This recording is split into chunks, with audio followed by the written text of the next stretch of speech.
नमस्कार दोस्तों, आप सभी का हमारे MDS न्यूज चैनल में स्वागत है। दोस्तों, आज हम बात करेंगे 31 जुलाई के सभी मुख्य समाचारों और तमाम बड़ी खबरों के बारे में। दोस्तों, अगर आप हमारे चैनल पर नए हैं तो प्लीज चैनल को सब्सक्राइब करके बेल आइकन को भी दबा दें, जिससे आप सभी तक सभी ताज़ा खबरें जल्द ही पहुंचा सके। तो आइए दोस्तों, बिना टाइम वेस्ट किए खबरों पर नजर डालें।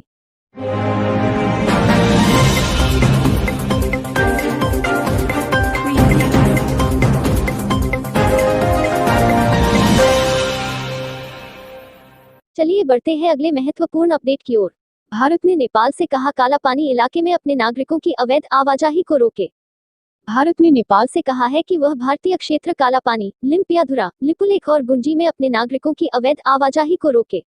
स्थानीय मीडिया में आई खबरों के मुताबिक इस महीने की शुरुआत में नेपाली प्रशासन को लिखे एक पत्र में भारतीय अधिकारी ने कहा कि नेपाली लोग समूह में अवैध तरीके से इन क्षेत्रों में प्रवेश करना चाहते हैं, जिससे दोनों देशों के लिए परेशानी पैदा होगी। नेपाल के दारुचुला के मुख्य जिला अधिकारी शरद कुमार पोखरेल के हवाले से अखबार ने कहा, हमें नेपालियों को भारतीय क्षेत्रों में जाने से रोकने के भारत के फैसले के बारे में एक पत्र मिला है और कॉल आया है।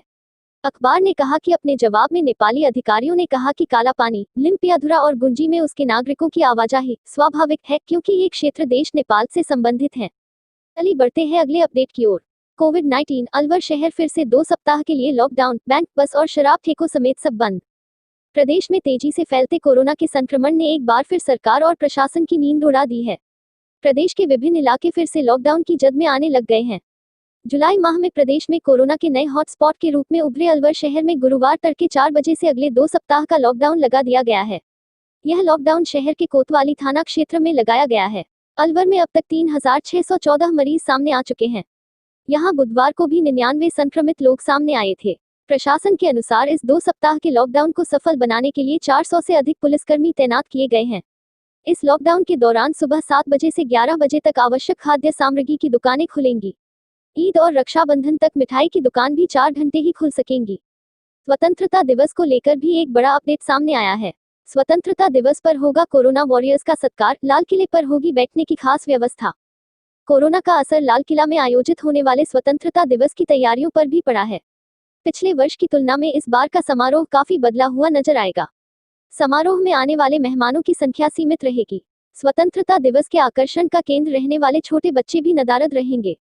लाल किला में स्वतंत्रता दिवस की तैयारियों में कई सारी एजेंसी जुटी हुई है, जिसमें भारतीय पुरातत्व सर्वेक्षण विभाग, जल बोर्ड, नगर निगम, लोक निर्माण विभाग, दिल्ली पुलिस सहित कई दूसरी एजेंसियां कोरोना काल में स्वतंत्रता दिवस समारोह के सफलतापूर्वक आयोजन को लेकर दिन रात जुटी हुई है। राम मंदिर को लेकर भी एक बहुत बड़ा व महत्वपूर्ण अपडेट सामने आया है। अयोध्या 5 अगस्त को भूमि पूजन के साथ ही शुरू हो जाएगा राम मंदिर का निर्माण। अयोध्या में 5 अगस्त को राम मंदिर के लिए भूमि पूजन व निर्माण कार्य एक साथ शुरू होंगे। यह कार्य गर्भगृह के पास होंगे। इस मौके पर प्रधानमंत्री नरेंद्र मोदी के साथ प्रमुख संत व मंदिर आंदोलन से जुड़े प्रमुख लोगों के साथ 150 से 200 लोग उपस्थित रहेंगे। श्री राम जन्मभूमि तीर्थ क्षेत्र ट्रस्ट ने आमंत्रित न किए गए किसी भी व्यक्ति को अयोध्या न जाने की अपील की है। राम मंदिर के लिए शिलान्यास 1989 में हुआ था और इसके बाद एक कार्यक्रम शिलादान का हुआ था। उस समय गर्भगृह का मामला अदालत में था, इसलिए ये कार्यक्रम काफी दूर हुए थे।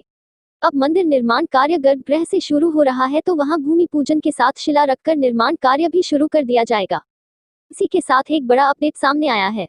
बिहार नीतीश सरकार ने 60,000 बाढ़ प्रभावित परिवारों के खातों में भेजे 6-6 हजार रुपये। आप भी उठाएं लाभ। मुख्यमंत्री नीतीश कुमार, चीफ मिनिस्टर नीतीश कुमार ने बुधवार को एक अने मार्ग स्थित नेक संवाद में वीडियो कॉन्फ्रेंसिंग के माध्यम से बाढ़ प्रभावित 12 जिलों के जिलाधिकारियों के साथ बाढ़ से उत्पन्न स्थिति की समीक्षा की।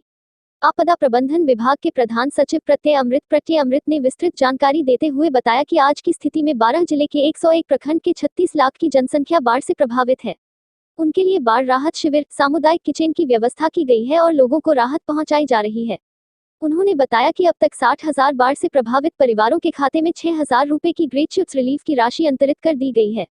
गैस सिलेंडर को लेकर भी बड़ा अपडेट सामने आया है। LPG ग्राहकों की हुई बल्ले बल्ले, 1 अगस्त से दाम होंगे कम। 1 अगस्त से LPG सिलेंडर के दाम घट सकते हैं। इसे लेकर केंद्र सरकार के स्तर पर तैयारी चल रही है। अनलॉक -2 के दोनों चरण 31 जुलाई तक पूरे हो रहे हैं। इसके बाद केंद्र सरकार क्या तय करती है, इस पर अब सबकी निगाहें हैं। तेल कंपनियों के वरीय अधिकारी की माने या यह संभावना है कि 1 अगस्त को रिवाइज होने वाले LPG सिलेंडर के दाम घटेंगे और सब्सिडी सिलेंडर सस्ता हो सकता है। मिली जानकारी के अनुसार 10 से 20 रुपये तक LPG सिलेंडर के दाम घट सकते हैं। 2 महीने तक महंगी होने के बाद अगर एलपीजी सस्ती होती है तो उपभोक्ताओं के खाते में सब्सिडी कम आ सकती है। अनलॉक को लेकर भी एक बड़ा अपडेट सामने आया है। अनलॉक 3, सरकार ने जारी किए दिशा निर्देश, क्या खुलेगा और क्या रहेगा बंद। बुधवार को केंद्र ने अनलॉक 3 के नए दिशा निर्देश जारी किए, जिसमें रात के कर्फ्यू को खत्म कर दिया गया है और जिम और योग संस्थानों को 5 अगस्त से फिर से खोलने की अनुमति दी गई है।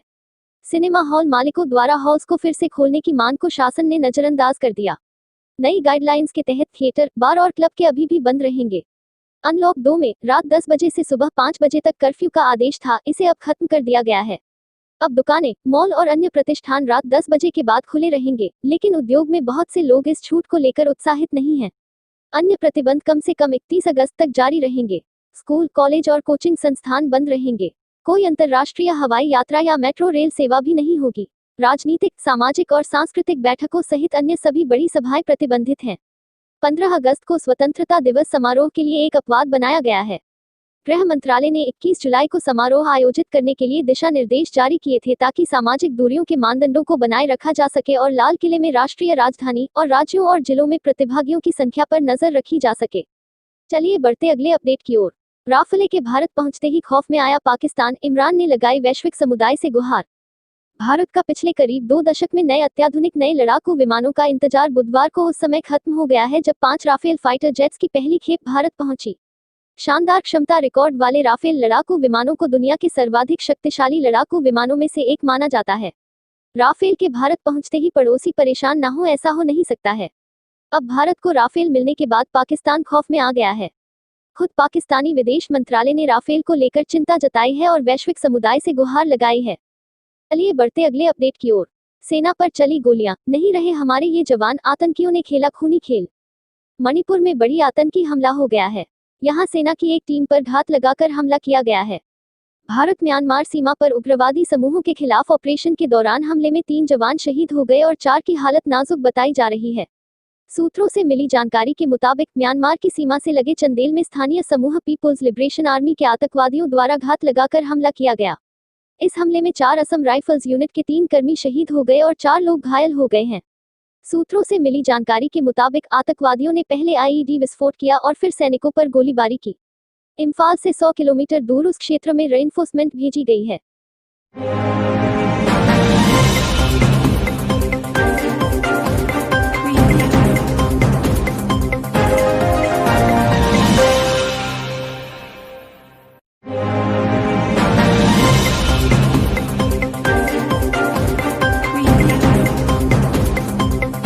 दोस्तों आज के लिए बस इतना ही। अब कल मिलेंगे देश भर की तमाम बड़ी व छोटी खबरों के साथ।